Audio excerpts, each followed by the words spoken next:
अयोध्या नगरी कितनी पुरानी है, क्या आपको पता है? आज जानते हैं राम जी की नगरी के बारे में। भारतीय वेदों और शास्त्रों में भी अयोध्या का जिक्र मिलता है।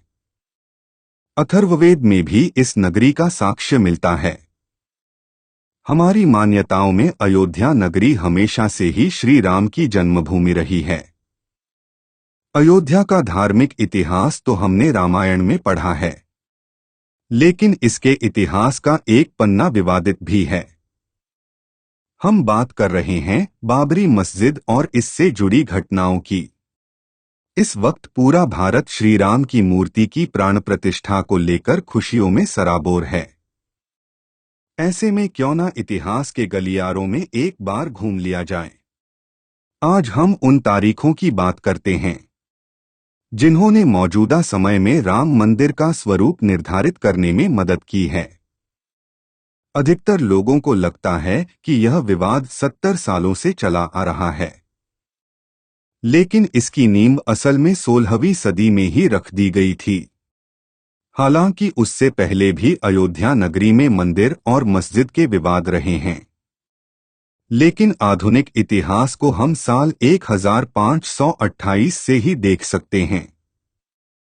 अयोध्या का विवाद बाबरी मस्जिद से घिरा हुआ है।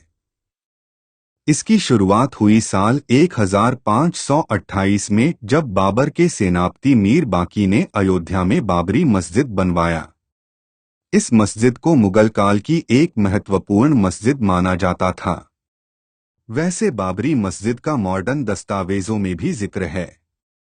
जैसे साल 1932 में छपी किताब अयोध्या ए हिस्ट्री में भी बताया गया है कि मीर बाकी को बाबर ने ही हुक्म दिया था कि अयोध्या में राम जन्मभूमि है और यहाँ के मंदिर को तोड़कर मस्जिद का निर्माण करवाना होगा। बाबर के सिपाही द्वारा बनाई गई इस मस्जिद का नाम बाबरी रख दिया गया। हालांकि इसे लेकर अभी भी विवाद है कि बाबरी मस्जिद को मंदिर तोड़कर ही बनाया गया था, लेकिन कई किताबें इसका जिक्र जरूर करती हैं कि मंदिर की सामग्री से ही मस्जिद का निर्माण शुरू किया गया था। उस वक्त क्या हुआ था, इसे लेकर कई दावे मिलते हैं। मस्जिद के बनने के 300 साल बाद इसे लेकर विवाद की पहली झलक दिखाई दी। अब जो इतिहास शुरू होने वाला था वह लंबी लड़ाई के साथ साथ विध्वंस की कहानी कहने वाला था। 1853 से 1855 के बीच में अयोध्या के मंदिरों को लेकर विवाद शुरू होने लगे। इंडियन हिस्ट्री कलेक्टिव की रिपोर्ट बताती है कि उस वक्त सुन्नी मुसलमानों के एक गुट ने हनुमानगढ़ी मंदिर पर हमला कर दिया था। उनका दावा था कि यह मंदिर मस्जिद को तोड़कर बनाया गया है। हालांकि इसका कोई भी साक्ष्य नहीं मिला। सर्वपल्ली गोपाल की किताब anatomy of a confrontation Ayodhya and the rise of communal politics in India में भी इसका जिक्र है। किताब में यह भी कहा गया है कि उस वक्त हनुमानगढ़ी मंदिर बैरागियों के अधीन था और उन्होंने आसानी से मुसलमानों के गुट को हटा दिया था। तत्कालीन नवाब वाजिद अली शाह से इसके बारे में शिकायत भी की गई। अयोध्या तब नवाबों के अधीन थी और इस मामले को सुलझाने के लिए कमेटी बनाई गई। उस कमेटी की जांच रिपोर्ट में सामने आया कि वहां कोई भी मस्जिद था ही नहीं। उस वक्त नवाब वाजिद अली शाह ने हनुमानगढ़ी मंदिर पर एक और हमला रोका था। एक रिपोर्ट कहती है कि साल 1858 में निहंग सिखों के एक दल ने बाबरी मस्जिद के अंदर घुसकर हवन पूजन किया था। उस वक्त इस घटना के खिलाफ पहली बार FIR की गई थी और लिखित में यह विवाद सामने आया था। उसमें लिखा गया था कि अयोध्या में मस्जिद की दीवारों पर राम का नाम लिख दिया गया है और उसके बगल में एक चबूतरा बना है। साल 1859 में अंग्रेजी सरकार ने इसके बीच एक दीवार खड़ी कर दी, जिससे हिंदू पक्ष और मुस्लिम पक्ष शांति से अलग अलग स्थान पर पूजा और इबादत कर सकें। यहीं से पहली बार राम चबूतरा शब्द प्रचलन में आया था। सुप्रीम कोर्ट ऑब्जर्वर की रिपोर्ट बताती है कि यह पहली बार था जब राम मंदिर विवाद कोर्ट पहुंचा था। यहाँ महंत रघुवीर दास ने राम चबूतरे पर मंदिर बनवाने की याचिका दायर की थी। फैजाबाद डिस्ट्रिक्ट मैजिस्ट्रेट ने यह याचिका खारिज कर दी थी। तब फैजाबाद कोर्ट में रघुवीर दास की याचिका गई थी। उस वक्त केस की सुनवाई कर रहे जज पंडित हरि किशन ने इस याचिका को रद्द कर दिया था। उस वक्त पहली बार निर्मोही अखाड़ा सामने आया था और लोगों को उसके बारे में पता चला था। महंत रघुवीर दास उसी अखाड़े से थे। इसके बाद भी रघुवीर दास ने हार नहीं मानी और अंग्रेजी सरकार के जज से गुहार लगाई, लेकिन यहां भी याचिका को खारिज कर दिया गया। यह मामला यहीं दब गया और अगले 48 सालों तक मामला ठंडे बस्ते में रहा और छुटपुट शांतिपूर्ण विरोध होते रहे। सबसे पहले साल 1936 में मुसलमानों के दो समुदाय शिया और सुन्नी की लड़ाई हुई। दोनों ही बाबरी मस्जिद पर अपना हक जता रहे थे। इसकी बात दोनों समुदायों के वक्फ बोर्ड तक पहुंची और दोनों की लड़ाई 10 साल तक खिंच गई। इस लड़ाई में जज द्वारा जो फैसला आया उसमें शिया समुदाय के दावों को खारिज कर दिया गया। साल 1947 के बाद से बदल गई अयोध्या की राजनीति। मॉडर्न समय में जब भी अयोध्या की बात होती है तो उसमें राजनीति शब्द जरूर सामने आता है। हालांकि इसकी शुरुआत बंटवारे के बाद ही हुई। पाकिस्तान का वजूद बना और अयोध्या में अब हिंदू महासभा का हस्तक्षेप सामने आया।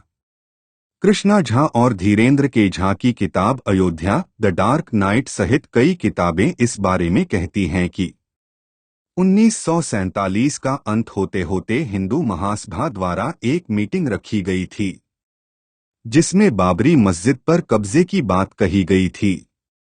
इसके बाद के चुनावों में पहली बार कांग्रेस पार्टी ने राम मंदिर को मुद्दा बनाया था। कांग्रेस के इस मुद्दे के बाद कोई और पार्टी कहीं टिक नहीं पाई और फैजाबाद में भी कांग्रेस जीत गई। साल 1949 में बाबरी मस्जिद में मिली राम लला की मूर्ति। अब तक हालात काफी खराब हो चुके थे। गाहे खबरें आती रही कि हिंदू पक्ष ने बाबरी मस्जिद पर कब्जा कर लिया है, लेकिन तब तक ऐसा नहीं हुआ था। वहां के हालात को सुधारने के लिए कानूनी मदद ली गई, लेकिन साल 1949 की एक रात वहां राम मूर्ति मिलने का दावा किया गया। इस घटना के बाद हालात इतने गंभीर हो गए कि तत्कालीन प्रधानमंत्री जवाहरलाल नेहरू ने संज्ञान लिया। महज 6 दिनों के अंदर ही बाबरी मस्जिद पर ताला लगा दिया गया। उस वक्त हिंदू पक्ष ने दावा किया था कि राम लला की मूर्ति अपने आप वहां प्रकट हुई है, लेकिन इस दावे को खारिज कर दिया गया। साल 1950 में एक बार फिर से किया गया केस।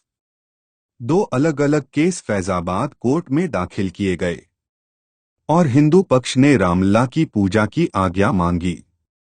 हालांकि कोर्ट ने इजाजत तो दे दी, लेकिन अंदरूनी गेट को बंद ही रखा गया। साल 1959 में निर्मोही अखाड़े ने एक तीसरा लॉ सूट फाइल किया जिसमें उन्होंने बाबरी मस्जिद की जमीन पर अधिकार मांगा। ऐसे ही साल 1961 में मुस्लिम पक्ष ने एक केस फाइल किया जिसमें यूपी सुन्नी वक्फ बोर्ड ने कहा कि उन्हें बाबरी मस्जिद ढांचे पर हक चाहिए और राम की मूर्तियों को यहां से हटा दिया जाना चाहिए। साल 1984 से एक बार फिर से गरमाया राम जन्मभूमि का विवाद। इस समय अयोध्या ने अपना सबसे बड़ा राजनीतिक दौर देखा। यह वक्त था जब राम मंदिर आंदोलन की शुरुआत हुई थी। इसी समय बीजेपी के वरिष्ठ नेता लाल कृष्ण आडवाणी को इस आंदोलन का नेतृत्व करने के लिए चुना गया था। साल 1986 में राजीव गांधी सरकार के आदेश पर बाबरी मस्जिद के अंदर का गेट खोला गया। दरअसल उस वक्त लॉयर यूसी पांडे ने फैजाबाद सेशन कोर्ट में याचिका दायर की थी कि फैजाबाद सिटी एडमिनिस्ट्रेशन ने इसका गेट बंद करने का फैसला सुनाया था, इसलिए इसे खोला जाना चाहिए। तब हिंदू पक्ष को यहां पूजा और दर्शन की अनुमति भी दे दी गई और बाबरी मस्जिद एक्शन कमेटी ने इसके खिलाफ प्रोटेस्ट भी किया। साल 1989 में रखी गई थी राम मंदिर की नींव। उस समय तत्कालीन प्रधानमंत्री राजीव गांधी ने विश्व हिंदू परिषद को विवादित जगह पर शिलान्यास करने की अनुमति दे दी थी। इसके बाद पहली बार रामलला का नाम इलाहाबाद हाई कोर्ट पहुंचा था, जिसमें निर्मोही अखाड़ा 1959 और सुन्नी वक्फ बोर्ड 1961 ने रामलला जन्मभूमि पर अपना दावा पेश किया। साल 1990 में लाल कृष्ण आडवाणी ने गुजरात के सोमनाथ मंदिर से लेकर अयोध्या तक रथ यात्रा की शुरुआत की। यह बहुत ही विवादित दौर था। अयोध्या वासियों ने बताई उस वक्त की आंखों देखी। हमने दिल्ली यूनिवर्सिटी के पॉलिटिकल साइंस प्रोफेसर और अयोध्या के निवासी शिवपूजन पाठक से बात की। उन्होंने हमें बताया, कोर्ट उस दौरान अयोध्या वासियों के ऊपर ही कारसेवकों के लिए व्यवस्था का कार्यभार था। चारों तरफ पुलिस तैनात रहती थी और रातों रात कारसेवकों को रहने के लिए जगह दी जाती थी। स्कूलों में भी उन्हें रुकवाया गया था। उस वक्त चारों तरफ सिर्फ परेशानी का माहौल रहता था और समझ नहीं आता था कि आने वाले पल में क्या हो जाएगा। कोर्ट साल 1992 में गिराई गई बाबरी मस्जिद। 6 दिसंबर 1992 का वो दिन जब बाबरी मस्जिद को गिराया गया था। भारत के इतिहास में यह दिन दर्ज है। कारसेवकों ने यहां एक अस्थायी मंदिर की स्थापना भी कर दी थी। मस्जिद गिराने के 10 दिन बाद प्रधानमंत्री ने retired high court justice M S. Liberhan को लेकर एक कमेटी बनाई, जिसमें मस्जिद को गिराने और सांप्रदायिक दंगों को लेकर एक रिपोर्ट बनानी थी। जनवरी 1993 आते आते अयोध्या की जमीन को नरसिम्हा राव की सरकार ने अपने अधीन ले लिया और 67.7 एकड़ जमीन को केंद्र सरकार की जमीन घोषित कर दिया गया। साल 1994 में इस्माइल फारूकी जजमेंट आया, जिसमें सुप्रीम कोर्ट ने 3.2 के बहुमत से अयोध्या में कुछ क्षेत्रों के अधिग्रहण अधिनियम की संवैधानिकता को बरकरार रखा। इस जजमेंट में यह भी कहा गया था कि कोई भी धार्मिक जगह सरकारी हो सकती है। साल 2002 में बढ़ने लगी राम मंदिर की मांग। अप्रैल 2002 में अयोध्या टाइटल डिस्प्यूट शुरू हुआ और इलाहाबाद हाई कोर्ट की लखनऊ बेंच में हियरिंग शुरू हुई। अगस्त 2003 में आर्कियोलॉजिकल सर्वे ऑफ इंडिया ने मस्जिद वाली जगह पर खुदाई शुरू की और यह दावा किया कि इसके नीचे 10वीं सदी के मंदिर के साक्ष्य मिले हैं। साल 2009 में अपने गठन के 17 सालों बाद लिब्राहन कमीशन ने रिपोर्ट सबमिट की। हालांकि इस रिपोर्ट में क्या था वह सामने नहीं आया। 30 सितंबर 2010 अयोध्या मामले का ऐतिहासिक फैसला। अब तक अयोध्या की जमीन को हर पक्ष अपने लिए मांग रहा था, लेकिन इलाहाबाद हाई कोर्ट ने इस जमीन को 3 हिस्सों में बांट दिया। इसके तहत 1/3 हिस्सा निर्मोही अखाड़ा को, 1/3 हिस्सा सुन्नी वक्फ बोर्ड को और 1/3 हिस्सा रामलला विराजमान को दिया गया। इस फैसले ने पूरे देश में विवादों को जन्म दिया। इसके खिलाफ एक बार फिर से याचिका दायर हुई और साल 2011 में सुप्रीम कोर्ट ने इलाहाबाद हाई कोर्ट की रूलिंग को रोक दिया। सुप्रीम कोर्ट ने इस हियरिंग को लेकर कहा कि इलाहाबाद हाई कोर्ट का जजमेंट अजीब है, क्योंकि तीनों में से किसी भी पार्टी ने इसके लिए गुहार नहीं लगाई थी। साल 2017 आते आते चीफ जस्टिस खेहर ने तीनों पार्टियों को आउट ऑफ कोर्ट सेटलमेंट के बारे में कहा। इस पर एक बार फिर से बहस शुरू हुई। साल 2018 में सुप्रीम कोर्ट ने अपना फैसला दिया, लेकिन उसे जगजाहिर नहीं किया गया। उस वक्त सुप्रीम कोर्ट ने बड़ी बेंच के तहत उनके फैसले की जांच करने को मना कर दिया था। साल 2019 में आखिरकार आया ऐतिहासिक फैसला। चीफ जस्टिस गोगोई ने साल 2019 में 5 जजों की बेंच बनाई और पुराने 2018 वाले फैसले को खारिज कर दिया। 8 मार्च 2019 को 2 दिन की सुनवाई के बाद जमीनी विवाद को आपसी सहमति से सुलझाने की बात एक बार फिर से कही गई। नवंबर 2019 आते आते सुप्रीम कोर्ट ने हिंदू पक्ष के हित में फैसला सुनाया और राम मंदिर को एक ट्रस्ट के जरिए बनवाने का आदेश दिया। इसके साथ सुन्नी वक्फ बोर्ड को 5 एकड़ जमीन दी गई, जहां अयोध्या में मस्जिद बनवाया जाना था। दिसंबर तक इस मुद्दे पर कई पिटीशन फाइल की गई और सुप्रीम कोर्ट ने इस मुद्दे को खारिज कर दिया। फरवरी 2020 को श्री राम जन्मभूमि तीर्थ क्षेत्र ट्रस्ट की स्थापना हुई। लोकसभा में प्रधानमंत्री नरेंद्र मोदी ने इसकी घोषणा की। सुन्नी वक्फ बोर्ड ने 5 एकड़ जमीन को स्वीकार किया और अगस्त 2020 में प्रधानमंत्री नरेंद्र मोदी ने राम मंदिर का शिलान्यास किया। साल 2020 में शुरू हुआ राम मंदिर का निर्माण आधिकारिक रूप से शुरू हो गया।